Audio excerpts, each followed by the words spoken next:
कारगिल विजय का ऐलान भले 26 जुलाई को हो गया था और पाकिस्तानी घुसपैठियों को खदेड़ दिया गया था, लेकिन भारतीय सेना नवंबर तक पाकिस्तान का नक्शा बदलने के लिए तैयार थी। जम्मू कश्मीर और पंजाब के पास से लगते इंटरनेशनल बॉर्डर के पास फौज की कई इन्फेंट्री बटालियन तैयार थी। ऑर्डर मिले और वह बॉर्डर पार करके पाकिस्तान के इलाके में घुसकर उन्हें सबक सिखाया। उस वक्त एक ऐसी ही इन्फेंट्री बटालियन में शामिल एक अधिकारी ने बताया कि फौज के एक फोन के इंतजार में थी। उन्होंने लिखा कि 1999 में भारतीय फौज का जोश इतना हाई था कि अगर नवंबर तक भी एक कॉल आ गया होता तो आज पाकिस्तान का नक्शा कुछ और ही होता। सेना के अधिकारी ने बताया कि 20 साल पहले अब 3 मई को घुसपैठ का पता चला तो मई के तीसरे हफ्ते तक हमारी इन्फेंट्री बटालियन एक साथ पहुंच गई। जो भी छुट्टी में थे या कोर्स कर रहे थे सबको बुला लिया गया और 15 दिन के भीतर ट्रेनिंग शुरू हो गई।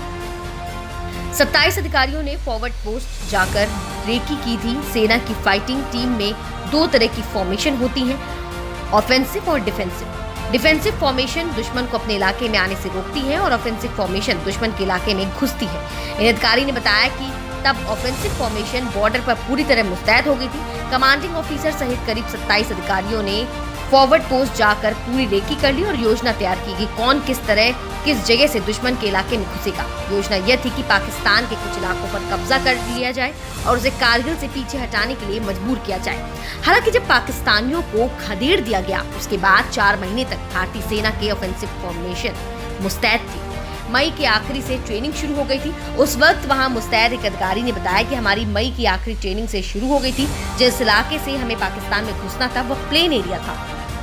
वहां पाकिस्तान ने पहले माइन फील्ड बिछाए थे और आगे डिच कम बंद यानी डीसीपी बनाए गए थे, जिसमें नाली की तरह बड़े बड़े गड्ढे बनाए होते हैं और उस मिट्टी को एकत्र करके बंकर बनाते हैं। गड्ढे से टैंक आगे ना बढ़ पाए और बंकर में तैनात उनके सैनिक पैदल सैनिकों को आगे बढ़ने से रोक सके। उन्होंने ये भी कहा कि हमें ट्रेनिंग में इसका तोड़ सिखाया गया और हमने डीसीपी बनाकर खूब प्रैक्टिस की। हम पूरी तरह से दुश्मन के इलाके में घुसने को तैयार थे।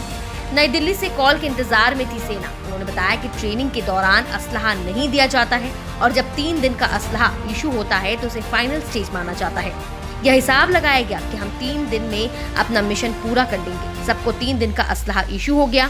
हम पूरी तरह से तैयार थे, बस एक कॉल का इंतजार था। उस कॉल में पासवर्ड बताया जाता है और मिशन शुरू करने का वक्त। उन्होंने ये भी कहा कि हमारी इन्फेंट्री बटालियन के करीब 850 लोग सब पूरे जश्न में थे और जोश में भी, लेकिन नई दिल्ली से कॉल नहीं आया। हम नवंबर तक मुस्तैद थे। दरअसल तब केंद्र सरकार ने बॉर्डर पार करने की इजाजत नहीं दी। तो ये थी हमारे स्पेशल पैकेज के दौरान नेशन 24/7 की कारगिल की अनसुनी कहानी।